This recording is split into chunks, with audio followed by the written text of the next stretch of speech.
crisis for many people is this silent killer. It's a very invisible, destructive power. Unfortunately, domestic violence, it doesn't discriminate, it's everywhere. We see people from all walks of life, all different ages, ethnicities, backgrounds. I think the important message that victims need to hear is that it's not your fault, that you deserve better, that there's hope, that you're not alone, and that you have the power within yourself to heal and to create a world that you want to live in.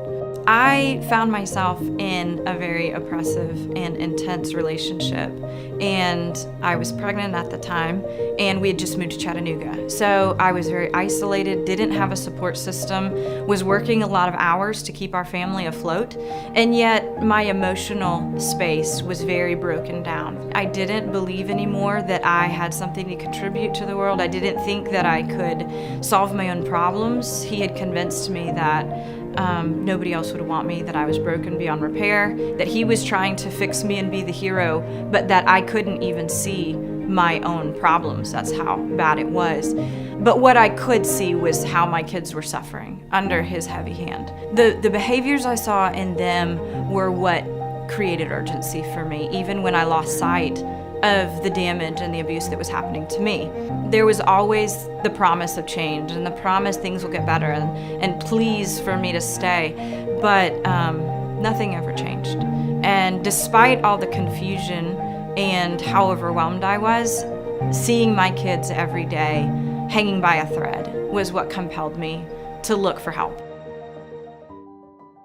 At the partnership in our Victim Support Services Department, we have a lot of different services that we can offer for victims that have been through sexual assault or domestic violence or both. We have a 24-hour, 7 days a week hotline. People call it for a lot of different reasons, but if you're calling trying to leave an abusive situation, our crisis advocates, they will walk you through the process. We have a rape crisis center where we offer forensic exams for victims of sexual assault that can be used to, collect DNA. We also offer domestic violence forensic exams, which is a new initiative being done, not in many places throughout the country, but we do offer it here, and it assists with prosecution, documentation, photos, things like that.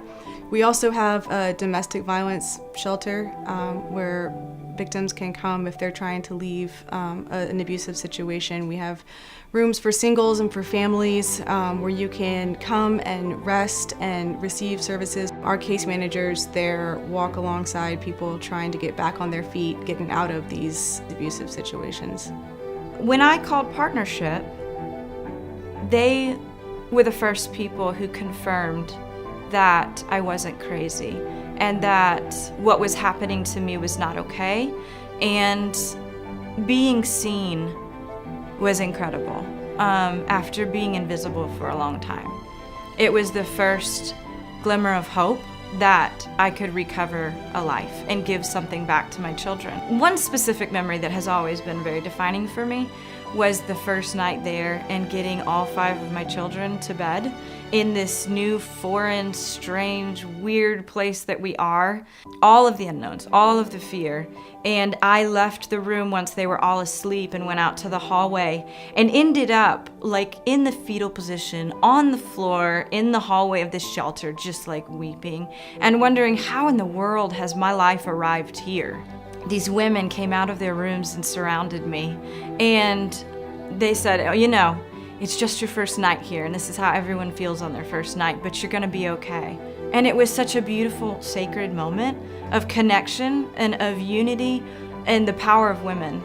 And I realized if they can do it, I can do it. And we all are gonna come together and put one foot in front of the other to peel ourselves off the floor and find hope and stability and safety again.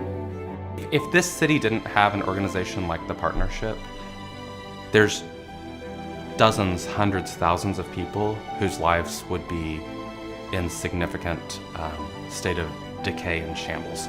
The Partnership is this key piece that we as a city have to care about because the Partnership takes care of the heart of the people in Chattanooga.